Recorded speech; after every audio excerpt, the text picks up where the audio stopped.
Those in attendance today were excited about President Obama signing the Farm Bill that he says will bring benefits to both farmers and consumers. After receiving an alert from the police, it's important to turn off the lights and close the door. Unfortunately, at Michigan State, many of the doors don't lock, so you can make a barricade from desks and chairs to push in front of the door. Out of the 4 hives here at Green Eagle Organic Farm, this was the only one to survive the harsh winter. Many outside the farming industry wondered why he chose to sign it here at MSU. Even though Michigan Senator Debbie Stabenow authored the bill, it was more than just a favor to her. It is good to be in East Lansing. It's good to be with the stroke of his pen, the deal was done. President Barack Obama signed the 2014 Farm Bill into law. There you go.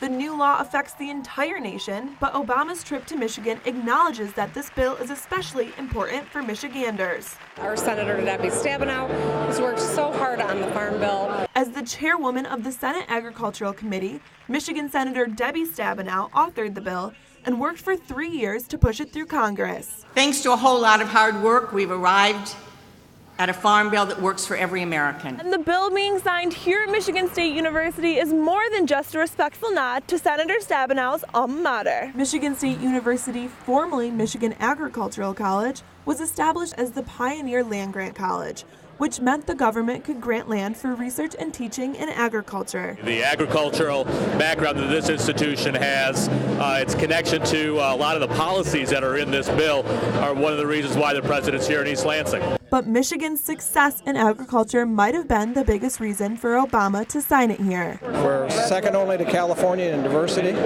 Our dairy industry is the 8th largest dairy industry in the nation. The productivity of our dairy cows in Michigan is 5th in the nation. So there's so much to be proud of in this state, and it's, you know, we're getting a day in the news around the world, and this is great. Thank you, President Barack Obama.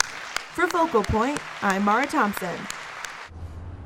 She was a beautiful little girl, and she had something that I'd like all of you to do. The smile.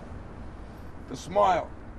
She was the girl that touched everyone's hearts. They called her Princess Lacey. And although she made headlines for being friends with basketball star Adrian Payne, she had an impact on so many more.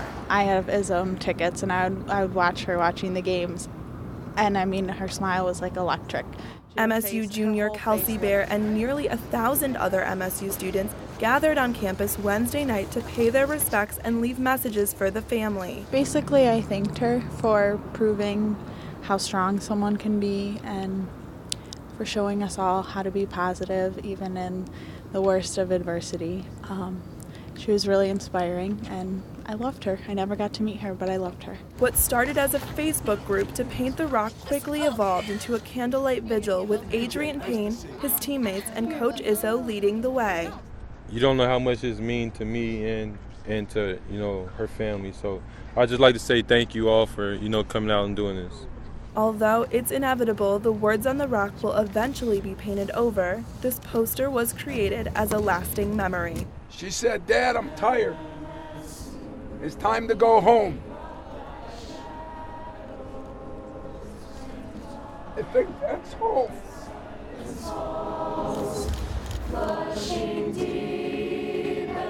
And the impact Lacey had on the students is something that will be with them for a long time. A very small amount of these people probably ever got to meet her, but she just, I don't know, there was something about her that just drew everyone to her, and everyone loved her, and everyone wants to make sure that they can memorialize her forever. This little tiny girl, she wasn't that big, she wasn't that strong, but she sure was powerful, wasn't she?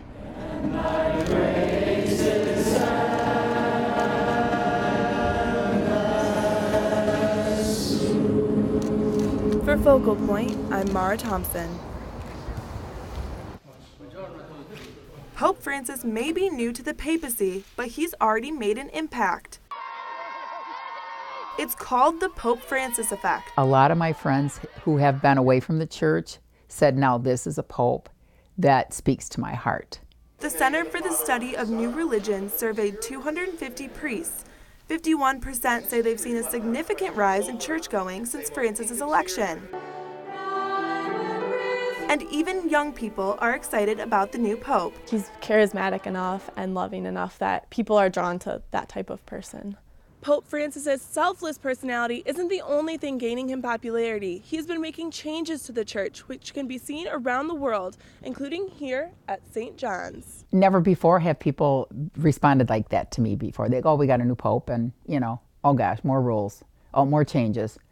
But this one is like, oh my gosh, more changes for the better. Oh my gosh, this is going to be so wonderful for all of us. Changes like not focusing on abortion, gay marriage, and divorce, but instead on helping those in need. People can really relate to him and look to him as an example, not so much as just a power authority, but also as a service-oriented person that they can relate to. And, oh yeah, I can do that too. Maybe you won't be the Pope, but you can live a good Catholic life like that. For Focal Point, I'm Mara Thompson.